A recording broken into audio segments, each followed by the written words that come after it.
മനുഷ്യരെ സംബന്ധിച്ച് രക്തമെന്നത് ഒരാൾ മരിച്ചു കിടക്കുന്നെന്നത് അങ്ങേയറ്റം വേദനയുണ്ടാക്കുന്ന കാര്യമാണ്. പ്രത്യേകിച്ച് കുട്ടികളെല്ലാം അപകടത്തിൽപ്പെട്ടു എന്നൊക്കെ കേൾക്കുമ്പോൾ നമ്മുടെ ഉള്ളമൊന്ന് പിടയാറുണ്ട്. എന്നാൽ രക്തപ്പുഴ ഒഴുകിയിട്ടും ആയിരങ്ങൾ മരിച്ചു വീണിട്ടും കുട്ടികൾ ചിന്നി ചിതറിയിട്ടും മനസ്സ് മരവിക്കാത്ത, താനാണിതിനൊക്കെ കാരണക്കാരൻ എന്നറിഞ്ഞിട്ടും ഉള്ളുപിടക്കാത്ത ഒരേ ഒരു മനുഷ്യനെ ഇന്ന് ലോകത്തുള്ളൂ. അയാളെ മനുഷ്യൻ എന്ന പദം കൊണ്ട് ഇനിയും വിളിക്കണോ എന്നറിയില്ല. പക്ഷേ അയാളുടെ പേര് ബെഞ്ചമിൻ നെതന്യാഹു എന്നാണ്, ഇസ്രായേലിൻ്റെ പ്രധാനമന്ത്രി.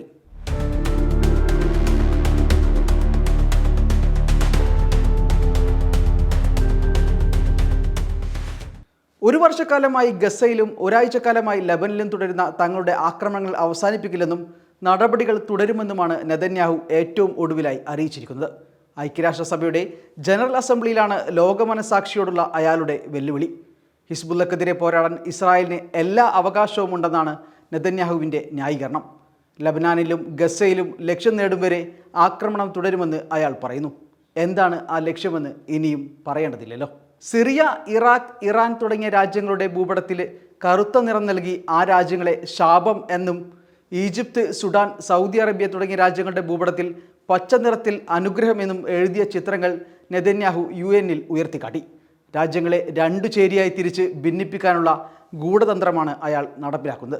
നിലവിൽ ഇസ്രായേൽ നടപടിക്കെതിരെ കർശന നിലപാട് സ്വീകരിച്ച സൗദി അറേബ്യയെ അനുനയിപ്പിക്കാനുള്ള നാട്യങ്ങളും അയാൾ UN ജനറൽ അസംബ്ലിയിൽ നടത്തുന്നുണ്ടായിരുന്നു.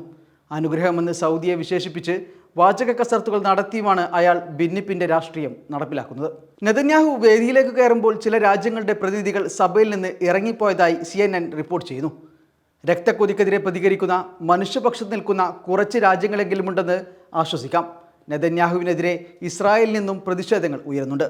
നെതന്യാഹുവിൻ്റെ പ്രസംഗം ലജ്ജാകരവും ദയനീയവുമാണെന്നാണ് മുൻ ഇസ്രായേൽ പ്രധാനമന്ത്രി ഷിമോൺ പെരസിൻ്റെ മുൻ ഉപദേഷ്ടാവ് ഗിഡിയൻ ലെവി വിശേഷിപ്പിച്ചത്. ഗസയിൽ 40,000-ത്തിലധികം ആളുകളെ കൊന്നൊടുക്കിയ പ്രധാനമന്ത്രി ഈ പ്രദേശത്തെ അനുഗ്രഹിക്കുന്നതിനെക്കുറിച്ചാണ് സംസാരിക്കുന്നതെന്ന് ലെവി പരിഹസിച്ചു. നെതന്യാഹു തൻ്റെ കൂടെയുള്ള തീവ്രവാദികളുടെ തടവറയിലാണെന്നും അദ്ദേഹം പറയുന്നു. ഗസയിലും ലബനിലും വെടിനിർത്തൽ വേണമെന്ന് ആഗോള ആഹ്വാനമുണ്ടാകുമ്പോഴും ഇസ്രായേലിൻ്റെ ഉറ്റ ചങ്ങാതിയായ അമേരിക്ക പോലും ഇത് ആവശ്യപ്പെടുമ്പോഴും വഴങ്ങാൻ ഇസ്രായേൽ തയ്യാറല്ല. ലബനനിൽ 21 ദിവസത്തേക്ക് വെടിനിർത്തലിന് ഇരു രാജ്യങ്ങളും തമ്മിൽ സന്ധിയാകണമെന്നായിരുന്നു US നിർദ്ദേശം. US പ്രസിഡന്റ് ജോ ബൈഡനും യൂറോപ്യൻ യൂണിയനും ചില അറബ് രാജ്യങ്ങളുമാണ് ഈ ആശയം മുന്നോട്ട് വെച്ചത്. എന്നാൽ വെടിനിർത്തില്ലെന്ന് പറഞ്ഞ നെതന്യാഹു മുഴുവൻ സന്നാഹങ്ങളും ഉപയോഗിച്ച് ആക്രമണം തുടരാൻ സൈന്യത്തിന് നിർദ്ദേശം നൽകുകയായിരുന്നു. അയാളുടെ രക്തക്കൊതി അടങ്ങിയിട്ടില്ല. വംശീയ വെറുപ്പും പേറി നടക്കുന്ന അയാളുടെ ക്രൂരമുഖം കൂടുതൽ വെളിപ്പെടുകയാണ്.